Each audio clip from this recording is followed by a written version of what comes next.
Today, we're going to talk about invisible baggage, how to support mental health and practice kindness when traveling. Welcome to More Human, More Kind, the podcast helping parents of LGBTQ plus kids move from fear to fierce allyship and feel less alone and more informed so you can protect what matters, raise brave kids, and spark collective change. I'm Heather Hester. Let's get started. Welcome to More Human, More Kind. I'm Heather Hester, and I'm so grateful you're joining me today. Travel is often portrayed as carefree and joyful. And while it absolutely can be that, the reality is much more layered for LGBTQ plus youth and their families. Honestly, it's more layered for all LGBTQ plus people. Beneath the excitement, there's often invisible baggage, that low level anxiety that is running at all times, fear, hypervigilance, and really just sheer exhaustion from navigating a world that doesn't always feel safe.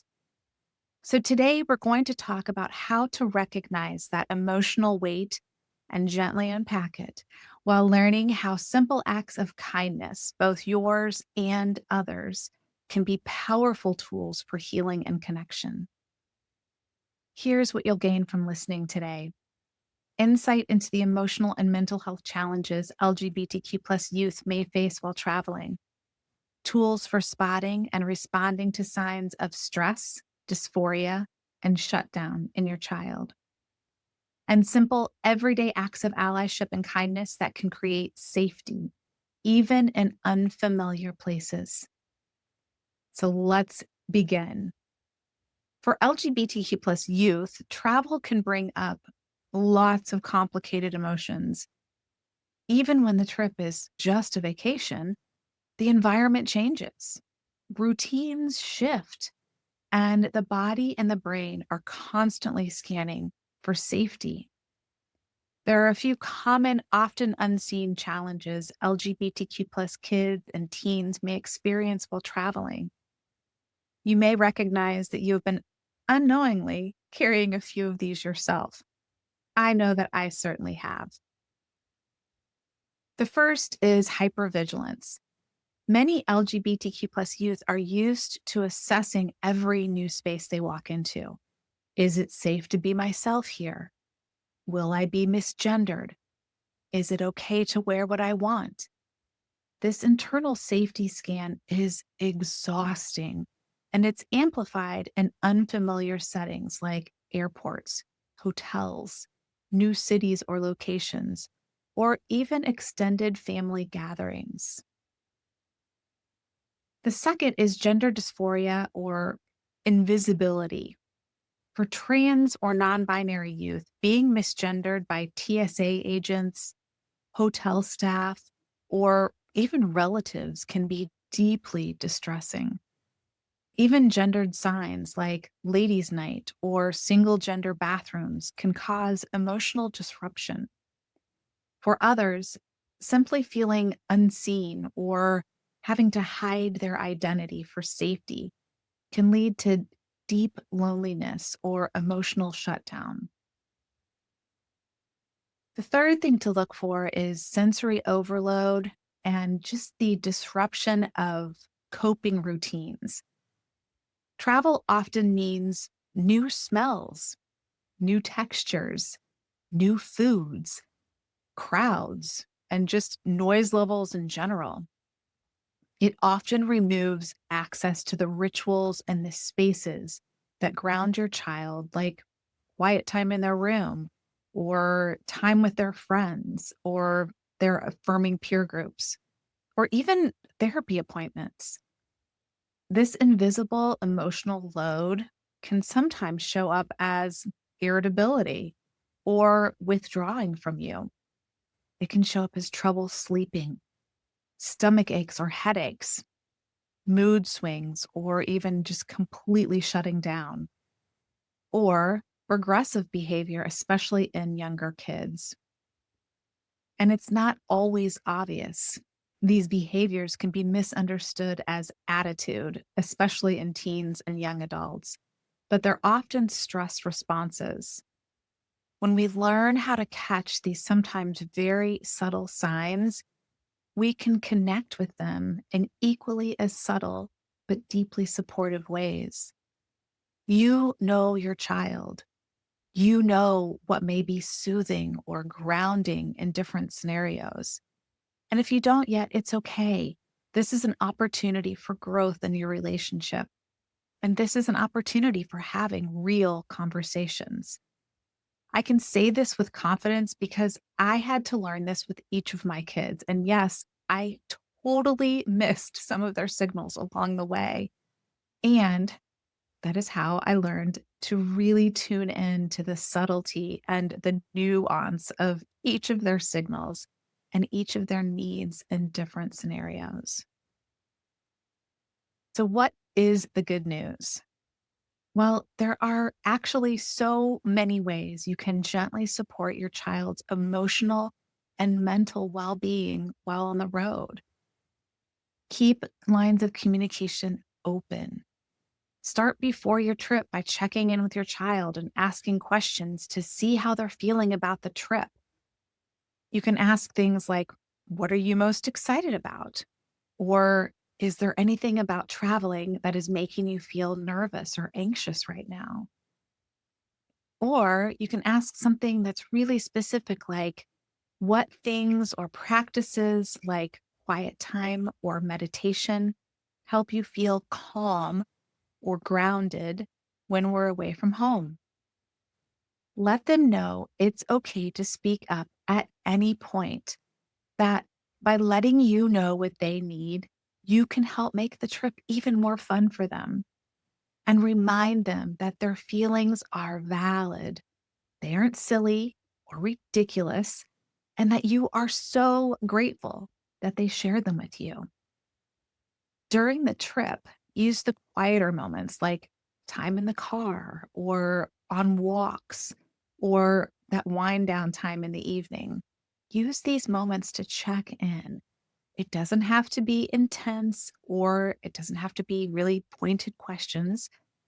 In fact, it's better if the questions are quiet, just between the two of you.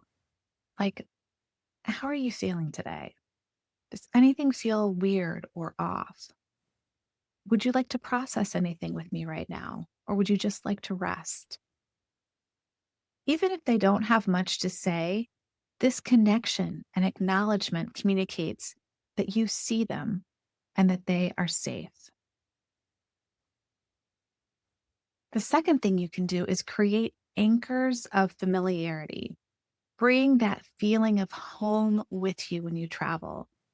This could be a favorite blanket, a part of the routine.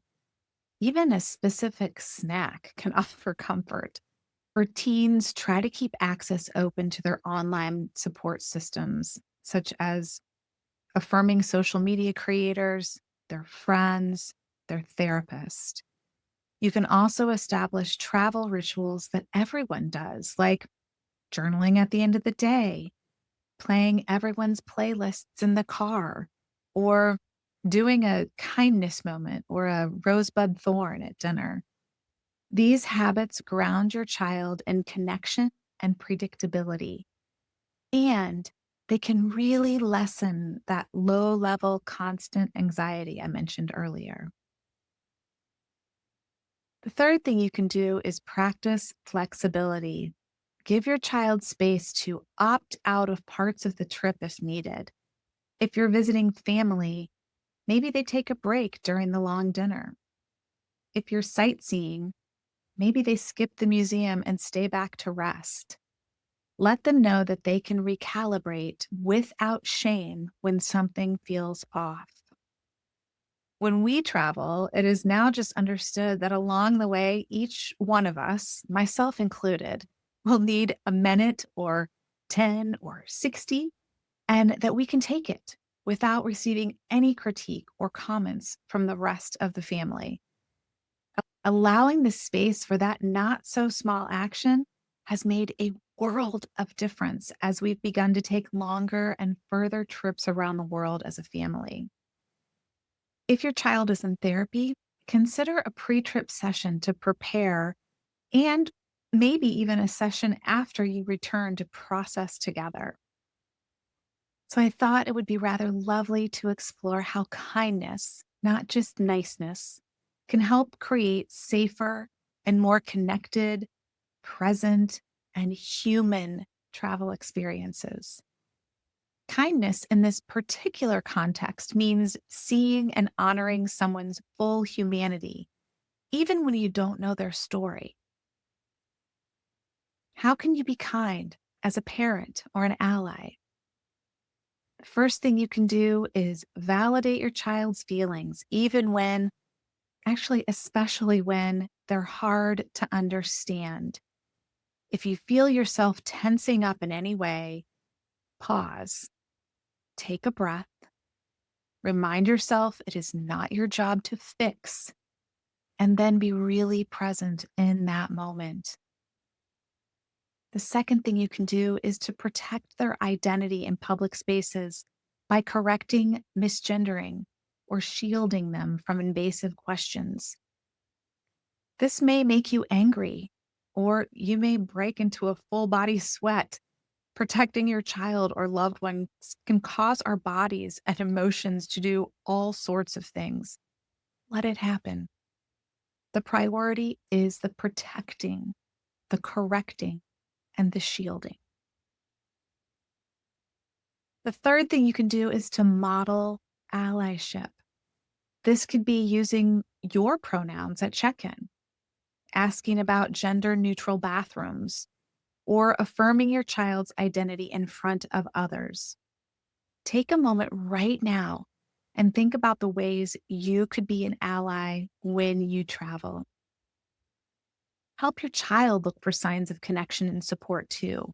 Things like inclusive stickers on a storefront, a staff member using inclusive language, another traveler wearing a pride pin. Teaching them to look for those small positive signals can help ease the hypervigilance. Encourage your family to practice kindness towards others too, no matter where you are in the world. Thank hotel staff by name. Support a local LGBTQ plus business. Make space for someone who's struggling in a crowded line. Even holding a door open for someone else can make them feel seen. Kindness is both protection and protest, and it helps shape culture, one action at a time. Today's listener query is another very common myth. This segment of the show is a time for me to answer all of the questions or comments or myths that I have heard and received over the years. So consider this your official invitation to reach out with your own LGBTQ plus specific questions that I can answer on the show. So the myth today is the Bible condemns homosexuality. I know this is a tricky one. Hang in there with me. The reality is that this myth often comes from the misinterpretation of 6 verses in the Bible called the clobber verses. These verses have been historically used to condemn same sex relationships. However, the Bible contains many different messages, and how we interpret those messages is key. Before we even touch the many, many arguments out there, it is important to remember that the original context of these verses is important. It is also important to remember that the Bible was originally written in Hebrew, Aramaic, and Greek, and it has been translated many times over, always by men, and almost always with an agenda. In fact, did you know that the word homosexual did not exist until 1869? And it was not in the Bible until 1946. Take a moment and let that sink in. The word homosexual did not exist until 1869, and it was not in the Bible until 1946. It was actually the mistranslation of two Greek words, malakoi and arsenikoi tai. I may have mispronounced that.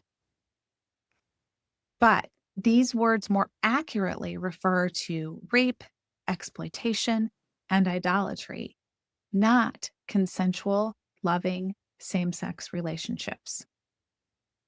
The Bible also emphasizes love, compassion, and justice, which are values that many believe should be extended to all people, regardless of their sexual orientation. In fact, many Christian denominations now embrace LGBTQ plus individuals, advocating for inclusivity and affirmation rather than rejection.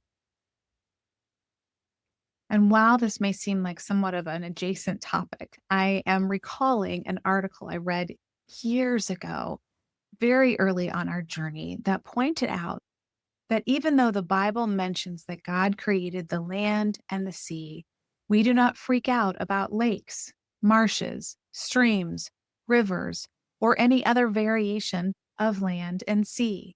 We accept all as equally important parts of the earth.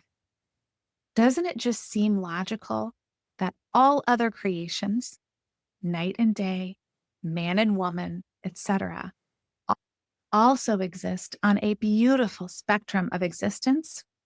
Just some food for thought that I thought I would share. So let's circle back and finish our discussion about travel and mental health. It is full of potential for so many beautiful experiences, adventures, and connections. And for LGBTQ plus people, it can also carry the invisible weight of feeling vulnerable or the need to be on guard. When we notice the heaviness of these emotions and respond with intention and kindness, we give our children a very powerful message that they are safe, seen, and worthy. Thank you so much for traveling down this winding road of a conversation today. I see you and your heart and your effort and your desire to grow, and I am so glad that you are here. New episodes drop every Tuesday and Friday, so be sure to follow or subscribe so you never missed one. I want to let you know that I am in the process of creating the Parenting with Pride companion journal, and I would love to hear from you. Your valuable insights and your feedback will help shape the journal's design and content. And it is so important to me as I work to create a meaningful resource for parents and allies. As a thank you, all survey participants will be entered into a raffle for a chance to win a $50 Amazon gift card. This optional survey is linked in the show notes. Until next time, may your journey be kind, your spirit light, and your family surrounded in love. And remember, you are not alone.